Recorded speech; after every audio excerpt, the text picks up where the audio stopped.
Bora de bastidor, gente, falar um pouco sobre a reação do Congresso Nacional diante da apresentação dessa nova regra fiscal. Gente, vocês viram que houve ali uma correria no Ministério da Fazenda para levar, né, tão logo houve a chancela do presidente da República para levar essa proposta logo às lideranças políticas que há muito tempo vinham cobrando maiores detalhes sobre esse assunto. Eu conversei com lideranças na Câmara e no Senado sobre o que elas acharam em relação às informações iniciais.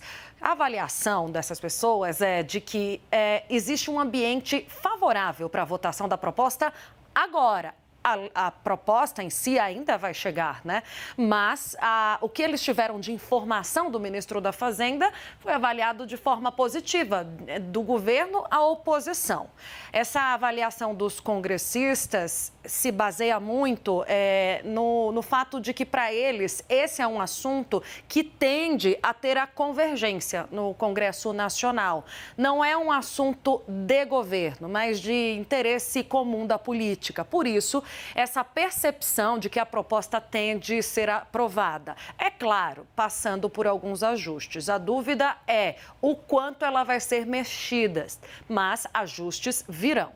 A atuação do ministro da Fazenda, Fernando Haddad, e dos técnicos da sua equipe foi altamente elogiada hoje, tanto por lideranças do governo como da oposição, viu? Segundo esses líderes com quem eu conversei, Fernando Haddad explicou o assunto de forma didática, tranquila e equilibrada.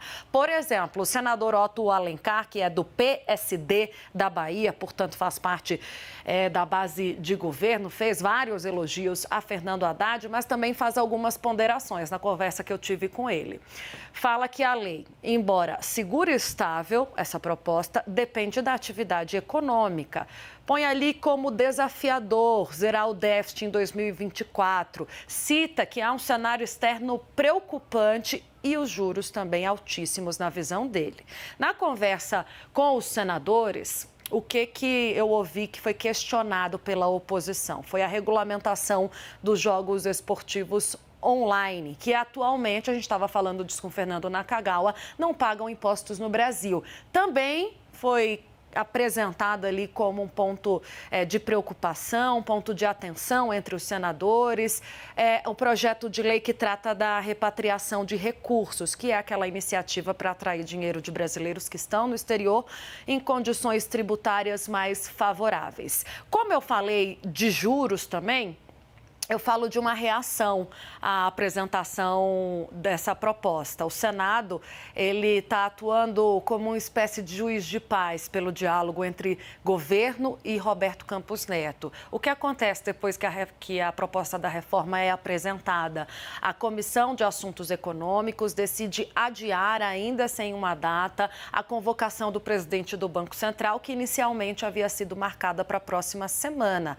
Havia sido aprovado o convite, aliás, a Roberto Campos Neto no dia 14, para ele prestar informações sobre a atual taxa de juros, fixada em 13,75% ao ano. E sobre o erro ocorrido em série de câmbio contratado em 2021 e 2022. A avaliação que eu consegui captar no Congresso, no Senado, aliás, em relação a esse assunto, é que os parlamentares podem colaborar para melhorar a relação já tão deteriorada entre o Planalto e o Banco Central. Então, convocar Campos Neto agora poderia tensionar ainda mais o ambiente. Vamos chamar eles, os nossos analistas, depois desse bastidor, o Yuri Pita e o Leandro Rezende. E Larissa Rodrigues também, claro. Ô, Leandro, vamos falar um pouquinho disso também? Qual foi a reação dos políticos sobre a apresentação da regra fiscal? Eu dei um pouquinho do meu bastidor, foi o que eu ouvi.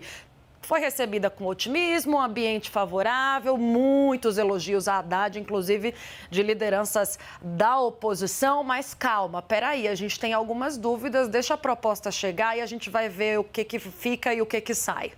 Existe uma preocupação, por exemplo, no PL, para saber se o que foi apresentado pelo Haddad vai estar no fim das contas, no texto final que vai chegar ao Congresso Nacional, né? Porque a oposição entende que o PT ainda vai pressionar o ministro da Fazenda para mexer nessa proposta, de repente aumentar o piso de investimentos, enfim, tentar mudar um pouco ali enfim, sugerir outros mecanismos para arrecadação, que, como o Naca contou, precisa de ser de 150 bilhões aí para poder fazer essa âncora fiscal funcionar. No centro, né, conversei com gente do União Brasil, Republicanos, PP, nesses partidos há um desejo de que a coisa seja aprovada rápido para que o Congresso possa se debruçar sobre a reforma tributária, que esse é um tema que vai mobilizar e muito as conversas nesse primeiro semestre ainda, depois que o marco fiscal for apresentado e aprovado, mas eles avaliam que não vai ter muita resistência. Eu fui conversar também para ver como, por exemplo, como que essa regra pode afetar a vida dos municípios. Conversei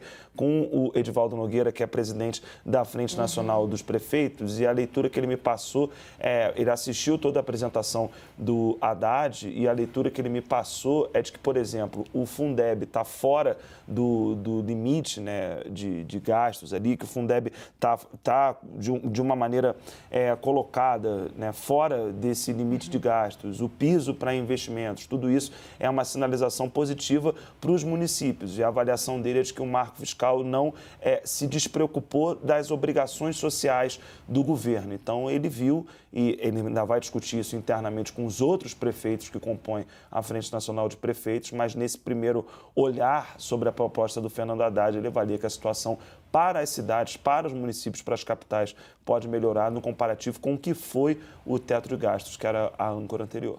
Perfeito.